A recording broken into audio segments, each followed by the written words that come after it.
Conféré Info Soir, messieurs, dames, bonsoir et bienvenue dans cette grande édition d'information. Cela dit, le bureau fédéral de l'organisation de la jeunesse Taraya de la région de Niamey a organisé ce matin au siège national du parti son conseil fédéral extraordinaire. Au terme de ces assises, plusieurs motions et résolutions ont été formulées par les participants. Compte rendu, Suleiman Ousmane et Rabi Labo.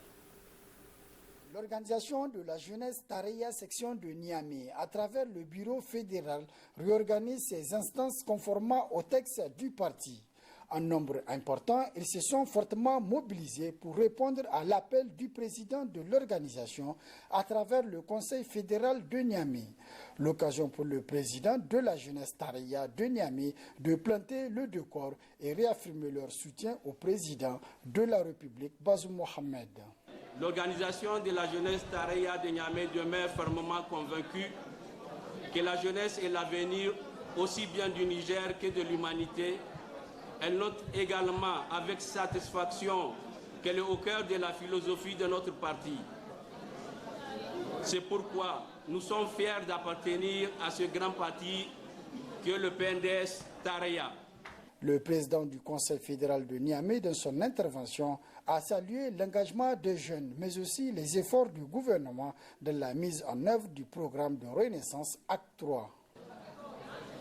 Nous apportons tout notre soutien au président de la République, son Excellence M. Bazoum Mohamed, pour tous les efforts qu'il fournit nuit et jour dans le cadre de l'amélioration des conditions de vie et de la sécurité nigérienne.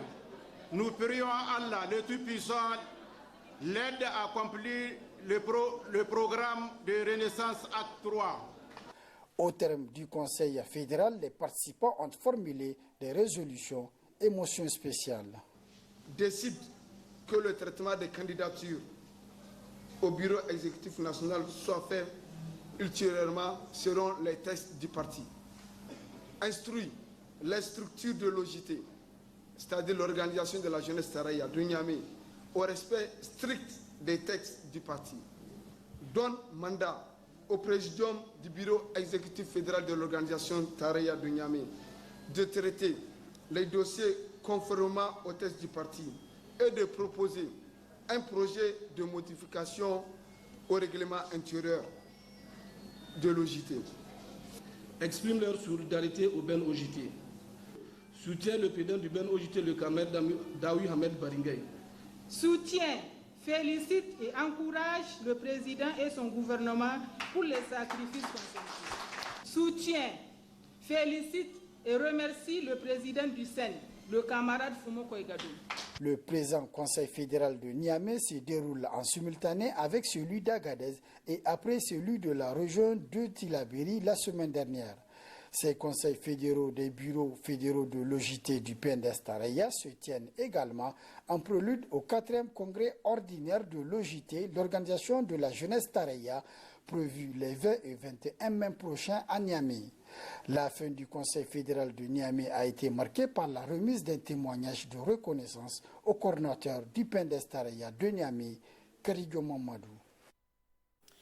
Le gouvernement a adopté en Conseil des ministres du 13 avril dernier la politique nationale de la jeunesse, une politique qui vise le renforcement de la participation politique et l'engagement civique et citoyen des jeunes, l'amélioration de la protection sociale et le renforcement de l'encadrement institutionnel des jeunes. La politique nationale du sport, elle, par contre, doit encore attendre son adoption. Détail avec Abdelaziz Mahmoud. Le Conseil des ministres a ainsi approuvé et adopté le projet portant adoption de la politique nationale de la jeunesse. C'est une politique qui s'inscrit dans une dynamique qui fonde et oriente l'action politique vers un idéal d'une jeunesse nigérienne saine, pacifique, solidaire et responsable. Le document précise aussi qu'une jeunesse riche de sa diversité, ouverte au monde, attachée au savoir et à l'innovation et œuvrant comme pilier essentiel du développement économique, social et culturel serait la bienvenue au Niger à ce moment où tout l'espoir du pays repose sur cette jeunesse.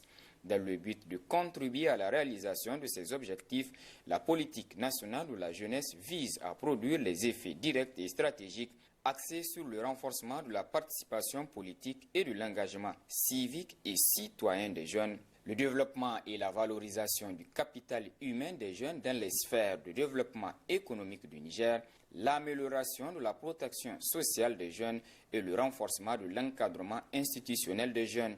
L'adoption de cette politique nationale de la jeunesse est un pas de plus vers l'idéal que visent les autorités du pays, à savoir la performance et l'entrepreneuriat des jeunes en toute responsabilité. Un pas de plus aussi pour le ministère en charge de la jeunesse et du sport qui s'est lancé dans cette dynamique de valorisation des compétences nigériennes. En attendant l'adoption de la politique nationale du sport en préparation depuis plus d'un an, la jeunesse nigérienne attend avec impatience le renouvellement des différentes structures communales, départementales et régionales avant la mise en place du bureau exécutif national du Conseil national de la jeunesse, car l'actuel bureau est en dépassement de mandat depuis plusieurs années. La Confédération africaine de football CAF a procédé ce vendredi après-midi au tirage au sort des groupes de la Coupe d'Afrique des Nations CAN Maroc U23. Qualifié pour ce belle fête du football africain de la catégorie, le Niger est logé dans le groupe B en compagnie de l'Égypte, le Gabon et le Mali. Dans le groupe A, on retrouve les pays organisateurs, le Maroc, le Ghana, le Congo-Brazzaville et la Guinée-Conakry. Le résumé retrouvant Abdelaziz Mahmoud. Après sa brillante qualification en terre soudanaise, le MENA U23 connaît désormais son groupe et ses adversaires. Le Niger est logé dans le groupe B en compagnie de l'Égypte, le Mali et le Gabon et prendra son quartier général dans la ville de Tanger.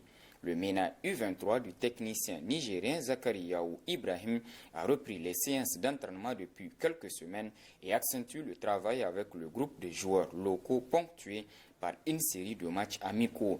Le stage se poursuivra certainement avec l'arrivée des joueurs expatriés pour un stage bloqué d'acclimatation dans le pays organisateur avant l'entrée en liste du Niger le 25 juin contre l'Égypte, le 28 juin, deuxième sortie contre le Gabon, avant de défier le Mali en troisième et dernier match du groupe le 1er juillet 2023. A noter que dans le groupe A, on retrouve le pays organisateur, le Maroc, le Ghana, le Congo-Brazzaville et la Guinée-Conakry. L'enjeu pour le Niger reste une qualification pour le dernier carré, synonyme de qualification aux Jeux Olympiques Paris 2024. Parallèlement, le MENA U20 féminin prépare aussi le tournoi IFOA B de la même catégorie prévu du 20 mai au 4 juin 2023 à Koumassi au Ghana. Et l'AS Guerre nationale du Niger, champion du Niger à l'issue du championnat national féminin, va représenter le pays au tournoi qualificatif de la Ligue des champions féminines qui se tiendra au Nigeria. Ces deux équipes disputent depuis le début de semaine un tournoi amical international avec celle de Galaxy FC et Gamien FC, toutes deux de Parakou au Bénin, au Centre technique national de la FENIFOOT. Football toujours, poursuite de la 8e édition du tournoi intermédiaire à l'annexe du stade général Seynou Kounté de Niamey cet après-midi. L'équipe de Bonferré a perdu sur le score d'1-0, mais Bonferré a porté réserve sur un joueur de Canal 3 Niger. Le reportage est signé Mohamed Alpha et Abdelaziz Jibril. L'affiche de ce samedi 6 mai 2023 entre l'équipe de Bonferré face à celle de Canal 3 Niger a tenu toutes ses promesses. Dès le coup d'envoi, les deux formations ont tenté d'imposer leur jeu avec des passes approximatives. Les deux équipes se sont séparées sur le score vierge et nul à la première mi-temps. À la reprise, ce sont les mêmes ambitions de part et d'autre. C'est ainsi que Canal 3 a fait trembler les filets à quelques minutes de la fin du temps réglementaire sur une erreur de la défense de Bonferré. La chance n'a pas souri pour nous parce que c'est une erreur de la défense. Et le défenseur central devrait dégager le ballon et il a joué pour l'adversaire. Donc l'adversaire il a eu l'occasion et il a marqué. Nous allons essayer de gérer les deux matchs avec, contre Dounia et Labari pour vraiment décrocher la qualification pour les demi-finales. Nous avons porté réserve sur un joueur de Canal 3 parce que nous estimons que ce n'est pas un personnel de Canal 3.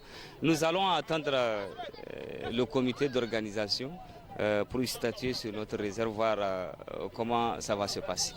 Pour le capitaine de Canal 3 Niger, c'est une victoire salutaire et ça n'a pas été facile puisque l'équipe de Bonferré est difficile à malmener. C'est notre première sortie, donc nous venons de remporter notre première victoire, donc il y a de quoi se réjouir. Parce qu'aujourd'hui, ça fait un bout de temps qu'on n'a plus joué. Cette année, nous venons avec la conviction de remporter la coupe de cette édition. L'équipe de Bonferré, c'est une équipe solide parce que c'est difficilement qu'on a pu marquer. Donc, vraiment, Bonferré aussi a une équipe parce que Bonferré n'est pas une équipe à négliger du moment où Bonferré, c'est l'équipe qui détient et, comment dirais-je, la coupe. Donc, Bonferré n'est pas une équipe à négliger. Cette défaite ne fait que renforcer la combativité de l'équipe Bonferré. Prochaine sortie le mercredi 10 mai 2023 face à Labari. Place à présent à la rediffusion de votre rubrique hebdomadaire de chaque mercredi, Actu sur le web avec Balima Bourema et Aminata Yaya Maïga. Très bonne réception.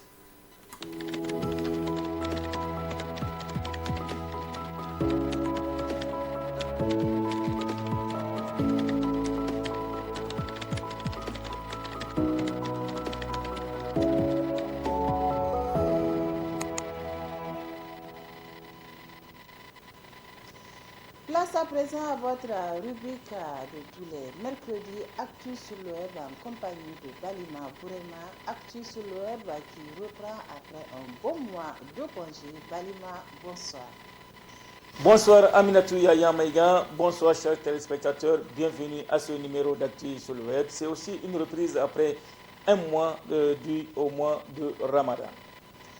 Journée internationale de la liberté de presse, le président de la CNDH plaide pour de meilleures conditions pour les hommes de la presse selon ANP.NE.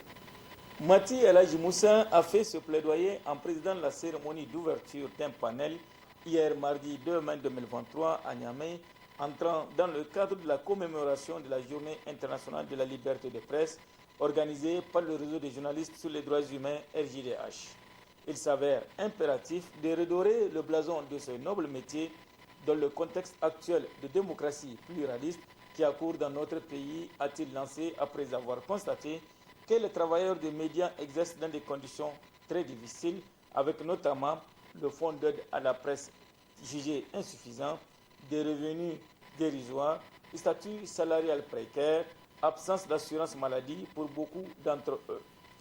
Le tableau n'est pas reluisant, a soutenu le président de la CNDH, pour qui cette situation a pour conséquence l'exposition des professionnels des médias aux différents types de comportements qui n'honorent ni la carrière ni le métier du journaliste. Cette année, indique-t-on, les Nations Unies ont retenu comme thème la liberté d'expression comme moteur de tous les autres droits de l'homme pour célébrer la journée mondiale de la liberté de la presse. Au regard de ce thème, M. Mati soutient qu'une presse libre et indépendante devient un outil important, sinon incomparable, pour garantir la justice et pour promouvoir et protéger les droits humains. M. Mati El Hadji Moussa a tout de même reconnu que le secteur de la presse a enregistré une avancée majeure au Niger. Au Niger, du point de vue de la liberté de la presse, la situation est assurément à saluer car actuellement, aucun journaliste n'est croupi en prison pour des faits liés à son métier de journaliste. Pour renforcer cet acquis, les conditions matérielles de travail méritent d'être réexaminées et améliorées pour atteindre les meilleurs résultats, a insisté le président de la Commission nationale des droits humains. Selon Aniamey.com, le gouvernement a démenti les propos contenus dans la déclaration du comité Union Tillabéri. Le gouvernement du Niger a publié un communiqué hier mardi 2 mai 2023 pour démentir les allégations infondées d'un groupe non reconnu appelé Comité Union Tillabéri pour la paix, sécurité et la cohésion sociale selon le site anyamey.com. Les membres de ce groupe avaient déclaré sur les médias que des forces étrangères, y compris les Français et les mercenaires tchadiens, avaient été déployés depuis le territoire du Niger pour attaquer le Burkina Faso et le Mali. Dans sa déclaration, le gouvernement a fermement rejeté ces allégations et a déclaré qu'elles étaient destinées à nuire à la réputation du pays auprès de la communauté internationale et de ses voisins. Le gouvernement apporte un démenti formel à ces accusations infondées dont l'objectif est de porter atteinte à la crédibilité et à l'image de notre pays, a déclaré le communiqué, et de rappeler que le gouvernement, le Niger, est profondément attaché à la souveraineté de chaque État et entretient des liens particuliers de fraternité et de solidarité avec le Mali et le Burkina Faso, surtout dans le contexte actuel de notre combat commun contre le terrorisme. Le gouvernement a également déclaré que les allégations de ce groupe non reconnu étaient une tentative de semer le trouble et le désarroi parmi la population et les forces de sécurité du Niger. Le gouvernement tient à relever que ces agissements des auteurs de la déclaration qui vise à servir un autre agenda en sémant le trouble et le désarroi au sein de la population et des forces de défense et de sécurité sont constitutifs de plusieurs infractions à la loi pénale et à l'ordonnance 84-06 du 1er mars 84 portant régime des associations, a ajouté le communiqué. Enfin, le gouvernement a annoncé qu'il avait décidé de saisir la justice pour engager des poursuites contre les auteurs, co-auteurs et complices de cette déclaration. Lancée en début d'année, l'opération de marquage des armes légères peine à se concrétiser selon Deutsche Welle. Dans le but de maîtriser le contrôle des armes qui circulent au Niger, les autorités, conformément aux dispositions de la CEDEAO, ont lancé en début d'année l'opération dite marquage des armes. Selon le correspondant de la Deutsche Welle, dans les locaux de l'ancienne direction de la surveillance du territoire, où siège désormais la société nigérienne de marquage des armes, les usagers ne se bousculent pas. En effet, l'engouement enregistré il y a 4 mois au lancement de l'opération laisse désormais place à une lassitude. Une opération qui vise pourtant à protéger les détenteurs d'armes des petits et gros calibres dans un contexte d'insécurité. L'opération, qui n'a pas encore dépassé le territoire de la capitale, n'a toujours pas touché la moitié des armes en circulation, selon Albert Paul Karimou, directeur des opérations de la Société nigérienne de marquage des armes. Pour les vendeurs d'armes, c'est une opération qui permettra avant tout de limiter la circulation des armes illégales. La plupart de ceux qui détiennent légalement des armes au Niger les ont acquises soit pour la chasse, soit pour se protéger, car le pays fait face à un banditisme récurrent auquel s'ajoutent des attaques terroristes. L'État encourage les citoyens détenant des armes à les faire marquer afin de pouvoir contrôler leur existence sur le territoire nigérien et vérifier si celles-ci ont été utilisées pour commettre des crimes, accomplit le site. Balima Bourema, merci pour toutes ces informations de la toile. On se retrouve la semaine prochaine. Les adieux. Merci beaucoup Aminatou Yaya Maïga. Merci beaucoup chers téléspectateurs et à la semaine prochaine, Inch'Allah. Messieurs, dames, merci également à vous de nous avoir suivis. Excellente soirée en compagnie des programmes de la télévision. Bonne fête.